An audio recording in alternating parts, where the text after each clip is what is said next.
Okay, good morning again, everyone. We're excited to be able to present to you today. I am apparently just going to serve as a moderator to make sure that we stay on our time, because we could probably talk to you for a week about this, but we only have a short period of time. So, yeah, if I could ask the folks who are presenting just to sit up here or be ready to come up, and I'll invite each successive person to come and present. So yes, this was our hashtag. We'll begin the presentation with this lovely thing. Mob 2018, Mission for an Orthodox Bermuda, and we're happy to tell you about it today. This is just the general outline. We'll talk a little bit about the history of the Orthodox Church in Bermuda. That'll be me. We'll talk to you about the church building, some of its services that we were able to participate in while being there, unexpected encounters that we had while there, some of our own team building stuff, and then we're going to have a video to give you an even better sense of some of what we experienced while we were there in Bermuda. So, for my part, I am going to talk to you a little bit about how there came to be a Coptic Orthodox Church in Bermuda, just the history of that. It's a very extensive history, so I'm just telling you right off the bat, this is a very abbreviated history. And it's a very long and interesting history. But basically, one thing we need to know before we're talking about the Coptic Orthodox Church in Bermuda is that it was preceded by the Ethiopian Orthodox Church there. The Ethiopian Orthodox Church, especially during the 20th century, grew a foothold in many areas in the Western Hemisphere, especially the Caribbean. Not that Bermuda is in the Caribbean, but island culture. There is connections historically between Rastafarianism and the Ethiopian Orthodox Church, so there's some connection there. But just suffice it to say, the Ethiopian Orthodox Church was there in Bermuda, and to make a part of the reason it grew, I should just say, is that a lot of it's a very Christian country, or it's actually a colony of the United Kingdom, but it's a very Christian island. There's many churches, but most of them are churches of European background. So a lot of the islanders turned to Ethiopian Orthodoxy, not only, partially because they were seeking truth in ancient Christianity, wanting to be part of the Church of Christ and the Apostles, but also enjoying the non-Eurocentric view of Christianity that they experienced in the Ethiopian church. But to make a long story short, during the latter half of the 20th century, the Ethiopian Orthodox Church there faced a series of internal challenges. I don't want to get into it, but there was a series of challenges, both in what the Ethiopian Orthodox Church was teaching, in the way it was governed. It sort of fell a little bit outside of traditional orthodoxy for a period. And that was a very tumultuous period for the Orthodox Christians in Bermuda, to the point where they struggled to try to rectify the situation within their own church. But ultimately, and I'm skipping over a lot of history, but ultimately a group of Ethiopian Orthodox Christians were able to they went to Egypt, they were invited to Egypt, and they were able to connect with His Holiness Pope Shenouda III, the previous patriarch of our church. And this photo here is actually, this is the first priest of the Coptic Orthodox Church in Bermuda, and his wife, Tassoni Justina, and his name was Father Raphael Outerbridge.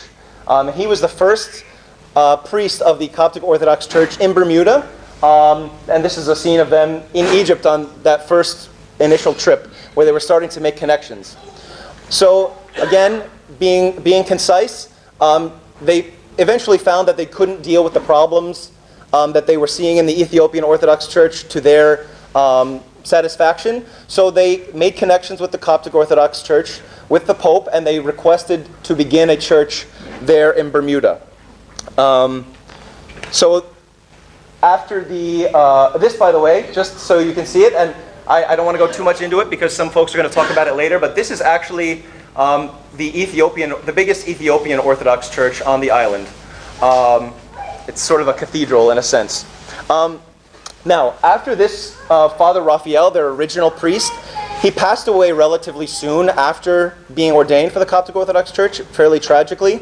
And then skipping from that point up until now, they did for a while have a monk priest who was sent from Egypt to serve the needs of the community as a priest.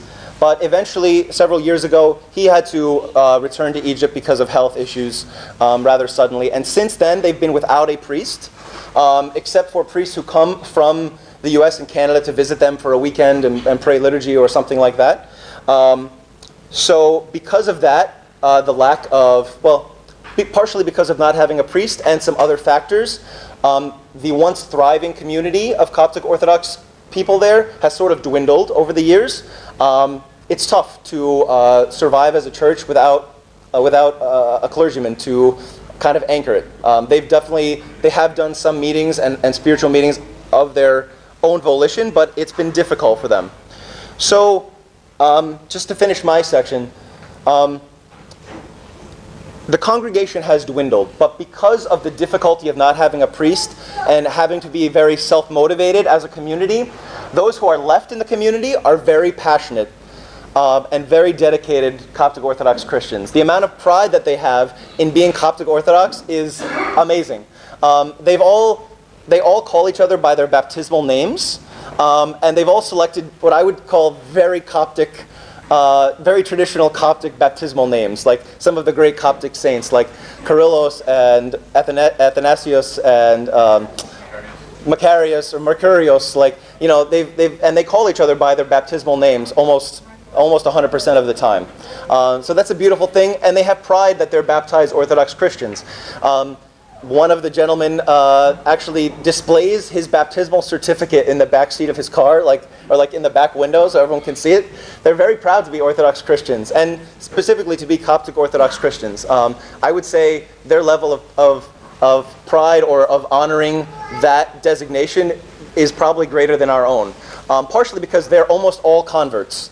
Almost none of them, save for a few, were born into the faith, and so I think that they've all come to it, and they've faced a lot of difficulty with not having a priest and whatnot. So those who have remained are very strong in their faith.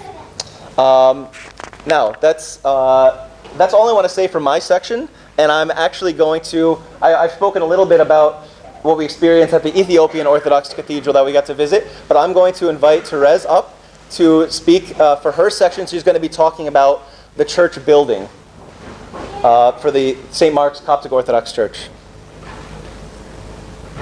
This building brought me back to the monasteries in Egypt because of the simplicity. There's no AC. It's a very humble church. It's beautiful. The red door was painted by one of the congregants there, and it's very welcoming and warm.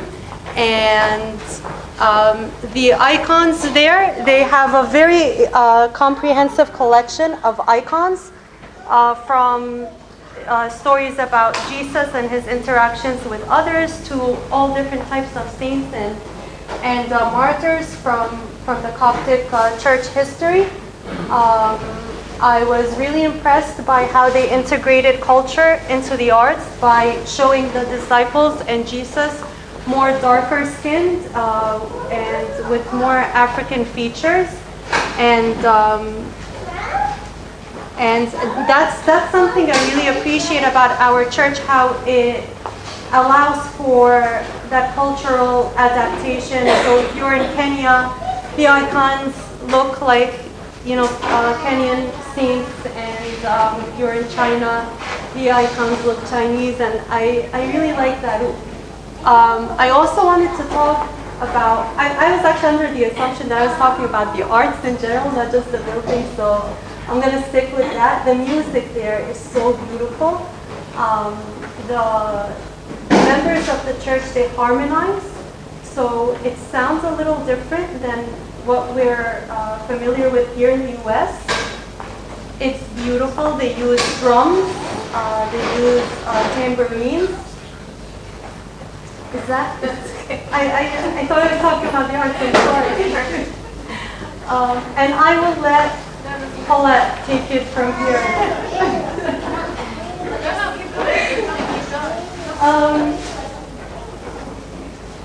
There's really nothing more to say except that it's a culture that really embraces the arts in all of its forms.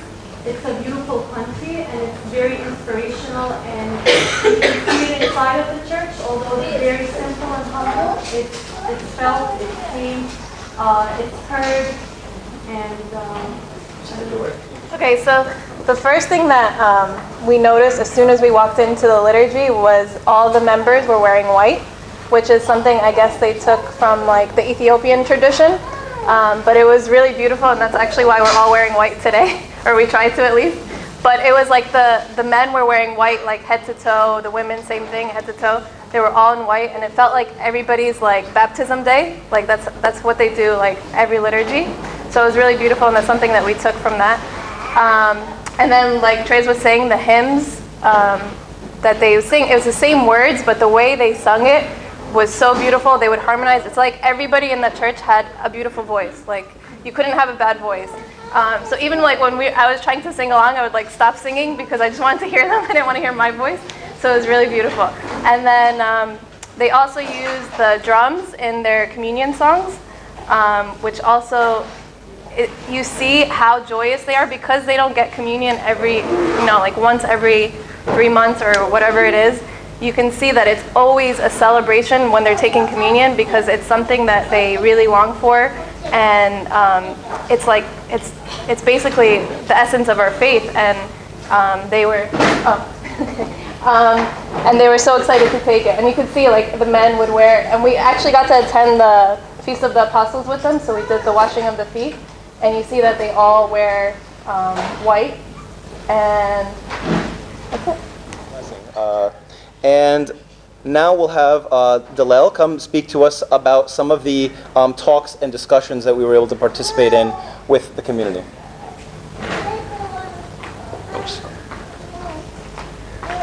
Hello, everyone. We were really blessed to share with the folks there several different talks during the span of the week.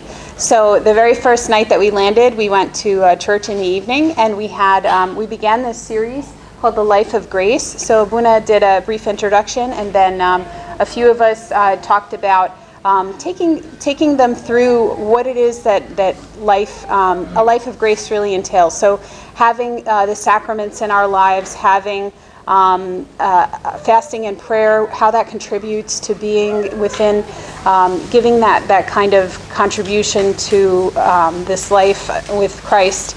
And we talked about service and charity and how all those different pieces help you to be really feeling part of living with Christ and walking with Christ.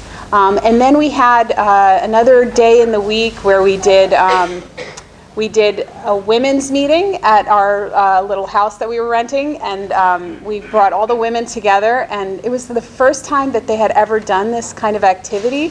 So it was so nice for us to join in fellowship with them and to model that for us, because I think one of the things that they were struggling with is not having a priest, but we wanted to share with them that there are things that we could do without having a priest there, and just to join in fellowship and to be doing those kind of activities together. We did a little Bible study and some other encouragement, talks of encouragement during the women's fellowship. And at the same time, the men were at the church doing a diaconate class with the deacons, just to teach them, just encourage them and support them and remind them, I guess, of how to perform the different rituals in the altar. We also had, as we were walking around in town during the week, we were giving out flyers for an event that we had at church on Wednesday night, which was a talk about the ancient Church of Egypt. Abuna gave a talk about the ancient Church of Egypt. And then we had a panel of everybody here was kind of sharing different aspects about growing up in the church and our life in the church, really. So some of us were talking about what it was like to grow up in the church. Some of us were sharing, what it was like to grow up when there was no church, when there were no Egyptians here in America, a long, long time ago. And then others were talking about what it was like to be a convert in the church. Others were talking about what it was like to be an artist in the church. Others were talking about that intersection of culture and faith in the church. And so it was a chance for us to really introduce ourselves to the congregation, for them to ask questions about what it's like for people in the church in America versus, the way that they've been accustomed to seeing Coptic orthodoxy in Bermuda. So it was really it was a very nice event, and I think it was very interactive. And we had a few people that came in from the street, but I don't think not that many, but it was still nice. It was still another opportunity for us to be more transparent with folks and to share our own experiences with Orthodoxy with them. And I think that's all for me, but I think it's Mina, maybe? Sure, Mina. So, regarding the outreach in Bermuda, first thing I'll say is it's very, very different than we expected, and I would say a lot more probably difficult than we expected. When we think of, like when we said we wanted to go and preach in the marketplace, I think the image that we all kind of had was something similar to like a Kenya mission trip, which has become very popular in Coptic Orthodox churches here in America, where they see a big group and they just kind of flock to us. But it wasn't like that at all. It was more like, I felt like it was more kind of like visiting Thompson Park or a smaller area where just people are just casually having lunch. So when we went out and outreached into what we thought was like the marketplace, it was more so just normal people on their lunch breaks, and it kind of it was a little bit harder for us to do. I would say that some of us are like more natural at it. They can just go right up to people. Like Joe was sitting with somebody in 2 seconds. Olivia can talk to a flower. And then some of the other ones are a little bit more difficult. But one thing that we kind of learned is one of the main things that we wanted to do is we wanted to also invite them to what Delay was just talking about, the ancient Church of Egypt, because that was our idea of introducing them to what the Coptic Church is all about. And yeah, only maybe 1 or 2 came, but it was we thought even that was a success. But one thing that I think we kind of learned as a group was, like I'll give you guys an example. Rachel, for example, it was kind of difficult for her. Sorry, Rach. It was kind of difficult for her in the beginning because she approached somebody and she kind of got shot down. So she went back and she may have gotten a little bit discouraged, but we kind of told her like, hey, like don't be discouraged, be persistent. And the next person she's talking to, that person opens up to her. He's crying to her. It was like a half-an-hour conversation to the point where like come on, Rach, we gotta go. So it was kind of like more of a learning experience for all of us. It's different. It doesn't, like, a mission does not always have to be to physically poor people. It could be to spiritually poor people or to broken people, and that's kind of like one thing that we picked up. So we really enjoyed the experience. Nice, thank you. Yeah, I just want to echo what Mina said about that being an example of like different people's different gifts kind of shining out. Because some people, while they weren't necessarily comfortable going straight up to people in the park, they went to local businesses and struck up conversations with local business owners and left their materials out on the counter and things like that. So, awesome. Sandy, I want to invite you up now to talk about some of the social activities that we were able to take part in. So oftentimes when we think of social, we think of it apart from the spiritual aspect. However, there was nothing less than spiritual about our social activities there at the time. The very second day, or our first full day there, the church in Bermuda invited us to go to a picnic on the beach. And they basically set up tents for us, very welcoming. They invited the whole community, both the Ethiopian Orthodox community and the Coptic Orthodox community. And that would have been like the first time in a long time, according to them, that the church is really intermingled in a social activity because of some history and baggage. So the first day we went to a picnic on the beach, and they were very hospitable and generous. They had all this food and fish, and everyone brought something. And food there is like very expensive, by the way. Just to give you an idea, like a gallon of milk cost about $14 or $15, something like that. A watermelon was like $17. So, I mean, food, for them to just be able to host 10 of us and invite everybody, that's a very generous thing for them to do. And that evening, when we were at the park, people came who haven't been around in a long time. There's some tension among the members, but over time, with just the peacefulness that God provided for all of us, we were able to sit together and have some really awesome conversations. Some people were venting, but it was a safe space for that. And at some point, we just all stood up and we were standing in a circle. And now one person in our group really loves holding hands. I'm not going to mention the person's name, but the person turned to me and was like, let's hold hands. This is an opportunity for us to hold hands. I was like, it's not like we're going to sing Kumbaya or anything like that.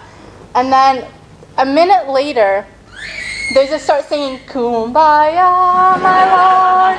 And so the whole time, we were just singing some awesome hymns, and people were just so on fire for God. And the social gathering was really more spiritual than anything that we could imagine. And now the final day, or final night we were there, we were very overwhelmed with how much food we had left over in our fridge and freezer, because we brought everything with us. So we decided to host everybody at our Airbnb house, and we had like a really nice barbecue, and they came over. And people who have not been churched for a long time, they've been distant for whatever reason, they actually, some of them came to the house and had a really nice social gathering, and we had a barbecue, and people used the pool, like the kids. We were reaching out to various folks. So that's kind of like the social aspect of what we did with the community there. All right. Yes. Nice. Thank you. Now I'll invite Paul up to talk about. Oh, sorry. Just kidding. I will invite Olivia up to talk about some of our recreational time. Some of the. Sorry, Paul.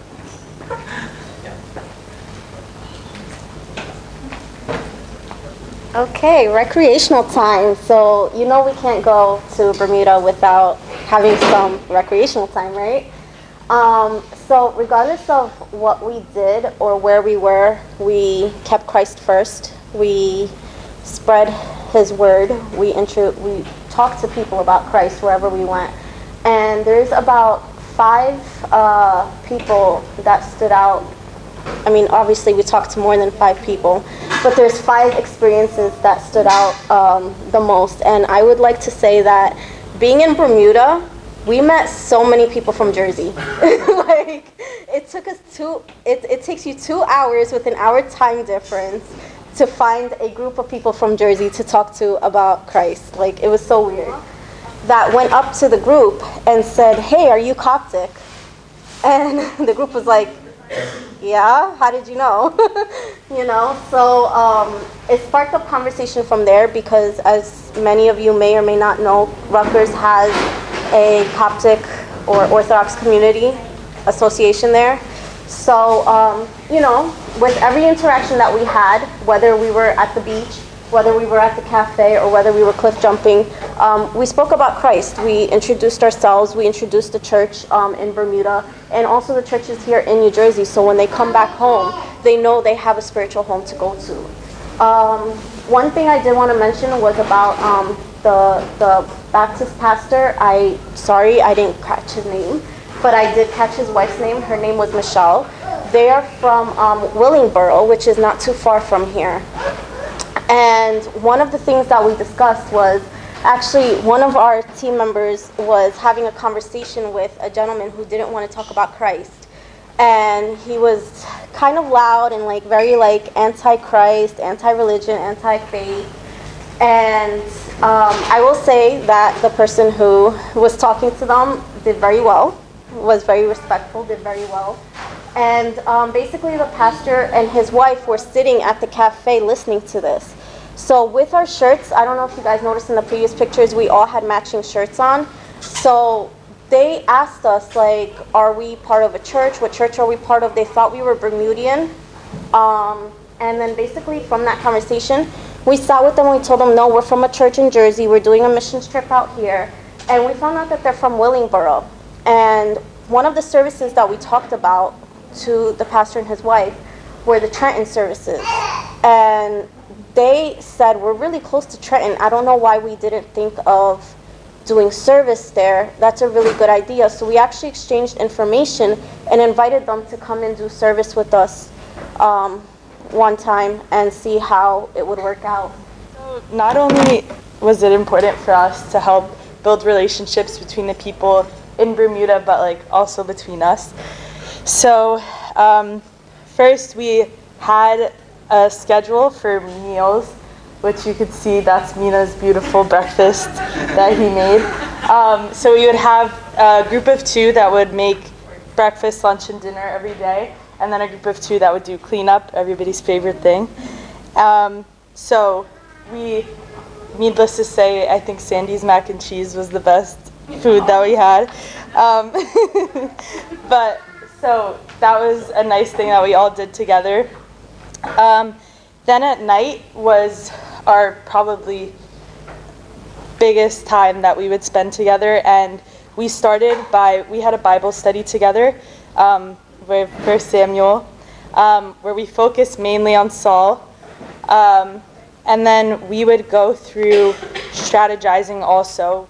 So I think that was like a really important part of our day, and talking about that and kind of figuring out what we would go for the next day and work on together. And then not only did we do the Bible study and the strategizing, we would also do songs together. And then we would do our funniest part of the day, which I think was all of our favorite parts. We had some very interesting things to talk about then. And probably the best part of it was our prayer at the end. We would all say a prayer, each individually. And the last day, actually, I think that was the best prayer that we had. We all held hands, and it was very powerful. I had the privilege of invading everybody's space while we were on our trip.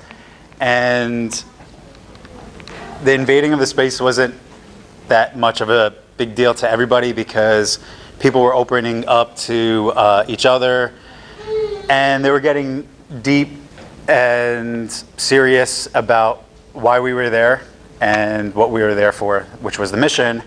And the video that I compiled together, there's that much audio in it, but there's a background track. So it's just to show you a visual of the people, what we did, just so you get a sense of the people there and their heart. The video I captured about 8 hours of video. I was able to get through it all in one sitting, which took a little bit more than 8 hours, and I converted it because the footage was extremely, extremely large. I shot on HD, like film, and it took about maybe an hour for every clip, which I've learned my lesson on that. There's a better way of doing it. But I was able to break it down into 5 minutes. I hope I captured it. I captured their spirit. I captured the Holy Spirit working amongst us and amongst everybody in the church. We're going to see, you'll see us in our purple shirts. You're going to also see Elmore and Sherry, who Abuna had the privilege. I just followed, actually. I'm actually not in the video at all. I was behind the scenes, which it was okay, because that's what I was called to do, and I am proud of doing it. But I was able to follow Abuna to visit Elmore over at their TV studio. They have a TV channel, and that was supposed to be maybe a 15-minute thing. Turned out to be 2.5 hours of them talking amongst Tasani, Elmore, Warren, who is the TV host personality, and Abuna, which is amazing footage, which I'm going to hopefully be able to share with you guys in a documentary, God willing. And then also Sherry, who is the radio host, our now a famous, and is still famous, and was famous before, Abuna, was on the radio promoting the event, promoting also the outing that we're having in church. And that conversation was also amazing. And she wished she could have kept him longer and they could have discussed more about it. But we were on a tight schedule, and she was also in the middle of her show. So you're going to see a little bit of that, and then everybody else. So without further ado.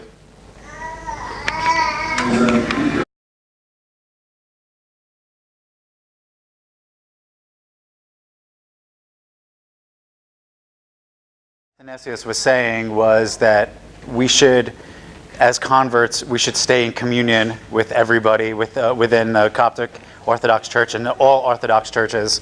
And he was thanking us for coming because we built up their spirit, and they prayed and prayed and prayed for people to come and commune with them. And he had faith, and we came.